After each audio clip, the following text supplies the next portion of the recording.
ஹலோங்க, night தூங்கும்போதே மண்டைக்குள்ளே ஓடிடுச்சு. நாளைக்கு காலையில் பிரேக்ஃபாஸ்ட் ரவை பணியாரம் தான் அப்படின்னு சொல்லிட்டு அதுக்கு ஏற்ற மாதிரி காலையில் நல்ல மழையும் பெஞ்சிட்டு இருந்தது. 3 கப் ரவை, 1 கப் தயிர், தண்ணி சேர்த்து கலந்து வச்சுக்கலாம். ஒரு 10 நிமிஷம் ஊறுச்சு அப்படின்னா நல்லாவே வரும். இது கூட உப்பு, சோடா உப்பு சேர்த்து கலந்து வச்சுக்கோங்க. பார்க்குறதுக்கு தண்ணியாக இருக்க மாதிரி தெரியும், கொஞ்சம் நேரத்தில் கெட்டிமாக ஆகிடும்.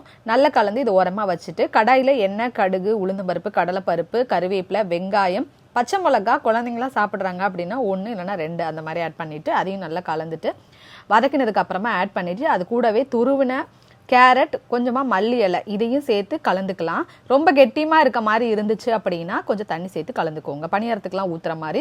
ஸோ இதுக்கு கார சட்னி, தேங்காய் சட்னி எல்லாமே சூப்பராக இருக்கும். நான் தேங்காய் சட்னி தான் பண்ணியிருந்தேன். ஸோ பணியாரக்கல்ல ஊற்றிட்டு நல்லா மொறுமொறுன்னு சுட்டு எடுங்க. மார்னிங் பிரேக்ஃபாஸ்ட்டு ரொம்பவே அட்டகாசமாக ரெடி ஆகிடும். தர்ஷகுட்டிக்கு ரொம்பவே பிடிச்சிருந்துச்சு. நீங்களும் ட்ரை பண்ணி பார்த்துட்டு உங்களோட ஃபீட்பேக் கொடுங்க. நெக்ஸ்ட் வீடியோவில் பார்க்குறேன். பாய்.